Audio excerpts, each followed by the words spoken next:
Hi everyone, welcome to another Sketch a Day video. This has been really fun, and you're probably surprised if you see my face. Yes, I know I don't usually show my face on video, but I thought this would be a good opportunity to reconnect with the audience and let you guys know that I really care about this. Today we'll be actually taking a look at this Apple remote and how we could go about sketching something really thin, which can be challenging, and something that's really simple with a little bit of texture. So let's get to it. We'll have fun doing it.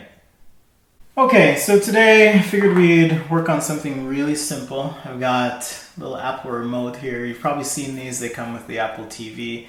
And I'll just talk about how I'd go about sketching something similar to this. Now, it may not look exactly the same, but that's okay. We're just having fun.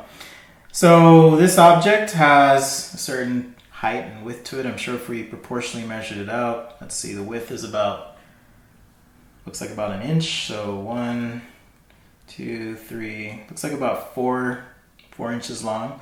I don't have my ruler with me, otherwise I'd measure this, but the important thing is just to kind of get the proportion right. So let's talk about proportion. If you can draw a square in perspective, you can draw a lot of different things. So I'm going to start this really light sketch here, very faint line. Follow along if you can. And I've got two lines that appear to converge off in perspective somewhere. Now, assuming I can proportionally draw a square in perspective, something like that, if I just divide this along the middle, and I take this point here and that point, and I draw through these 2 points, I get my next square, which is something like that. Okay, assuming all these lines are converging in perspective. I can do the same thing here. So now I have 3 squares. Okay, all these lines look like they're converging. And do it one more time. And I've got a 4 square proportion. Now if we look again at the remote, it's got an interesting cross section. It's curved on the top and bottom. It has a little thickness on the side. There's also a little round on each corner, right there and there. And it looks like the ring here starts roughly at the end of the first square. So again, if I were to take, using my pencil, I'm just going to put my finger right here, butt my finger up against the remote and draw the pencil back. And then I can kind of estimate the proportion. So that's about the width. If I go back here, see I'm almost roughly where that first square would be in terms of defining that section. So I'm going to set this over here, and let's start by just putting an arc in the top and bottom and giving this a little thickness. So double line on the side here, like so. Okay, there's also this little front detail, looks like about 1/3 of the width on the front. So let's just mark that out really quickly. So that's our little infrared window right there. And if you want, right where these squares are, I'm just going to add some lines. And these lines are curved just like that front line is curved. And I'm just proportionally guesstimating what that looks like. So right here, right about where that first square ends, I've got my ring. So I'm just going to sketch an ellipse in on the top. Because this is curved, it's like we're going to take this ellipse and bend it. So if I draw a center line here, and just go up from where I drew this ellipse, and connect these points, and then come down. And this is going to look a little funky. But that's going to be kind of the shape. And let's also offset this elliptical shape, really light. And this ring has some curve to it, so I'm adding some contour lines as I'm sketching. Okay, so there's my ring on my remote, just like that. And I also have these 2 buttons that are concave. And it looks like these two buttons will fall in line with the edges. Because this is on the far edge and at an angle,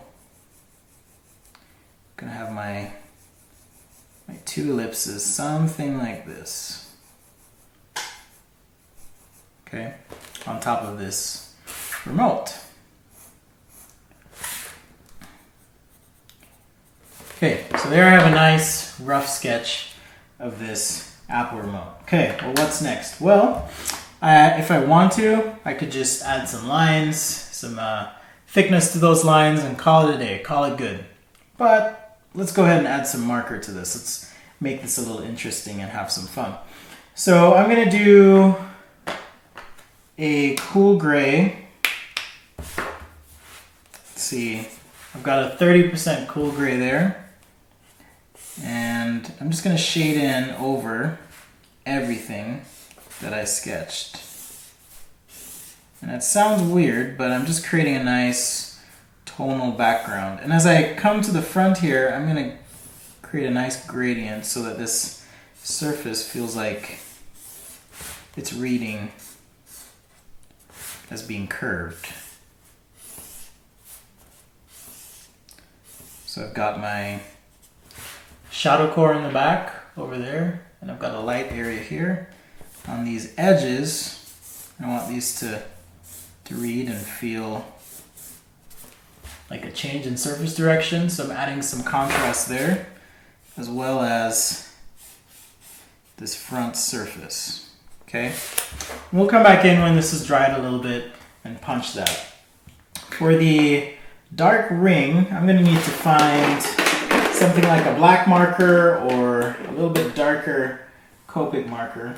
So let's see what I've got here. Great, so I've got this marker. It's a BV29. It looks pretty dark. Let's see. It's a slate. That one's a little bit too cool. So I'll go ahead and use my Cool Gray 7.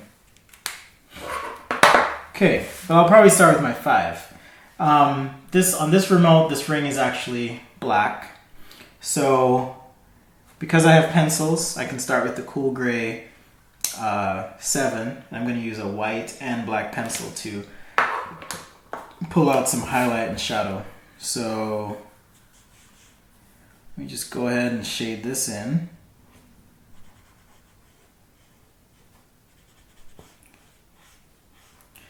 All the way around.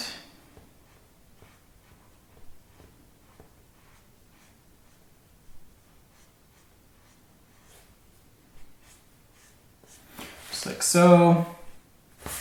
Okay, so I've got my ring on the top, and it looks like I've got these buttons here as well that are the same color.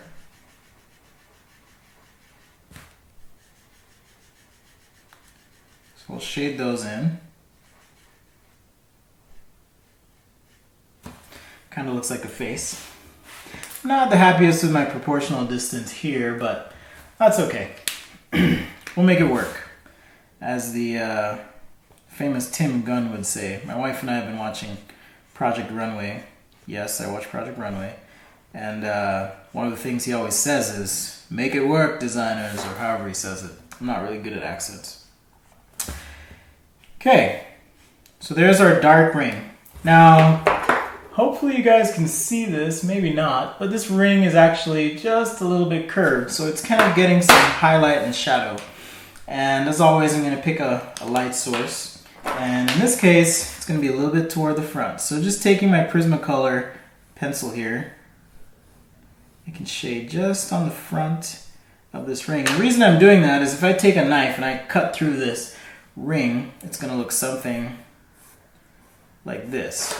So as light is interacting with this ring, I'm going to get a highlight at the spot, and as light passes the opposite edge, I get a little bit of a shadow core right there. So I'm going to get a highlight and shadow core as well on the opposite side. Here's my highlight on the front. And in this convex shape, or concave, I always get confused by those terms. I'm just going to have a highlight on that far side. Okay, and I can blend that, do whatever I want with it. On the flip side of that, to show some contrast, I'm going to use my black pencil here and shade on the back side. And this will give my button that feeling that, oh hey, this is actually bending out. Now, on top of my button, I have some little dots, so I'll sketch those in with my white pencil here.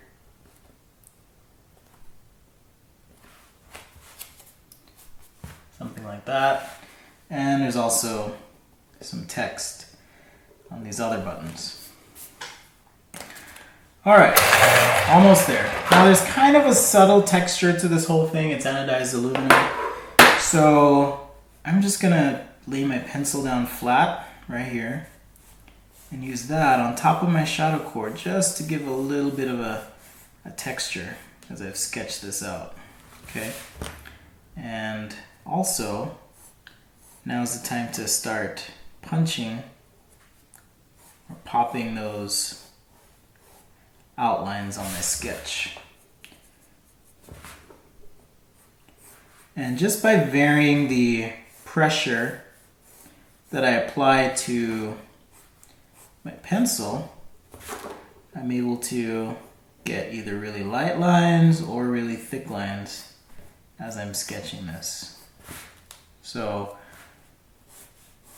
if you're careful,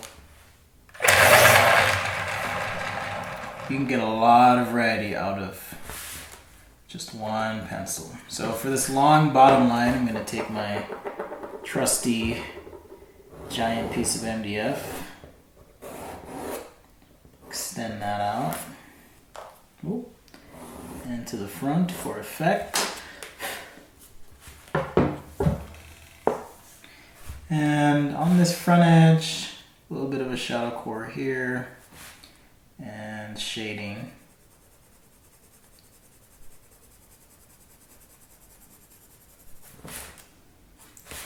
Okay, just like that. So there's my Apple remote. There's my version of it. I'm missing some black on this IR lens on the front. So I'll use my pencil to shade that in, just like so. And from the far side, my pencil as well, to create a nice gradient from the back to that edge on the front. Okay, now for the detail of the ring, if you have an ellipse guide, you could put that down and try and get your ellipse ring in. But I'm just gonna carefully draw with my wrist, which yes, I know I say you should never do, and try and draw this ellipse in and get a little bit more contrast on the back side of this button here with my black pencil.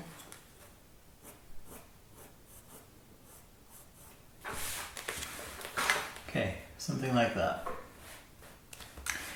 Now for shadow, I'm going to pretend that this remote is floating above ground.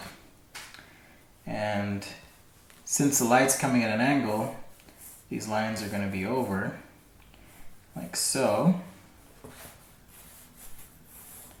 And if I just connect these lines, and for the corners, I'm just going to fake that in for my sketch here. I can pretty easily shade or sketch in my shadow using my C7 marker.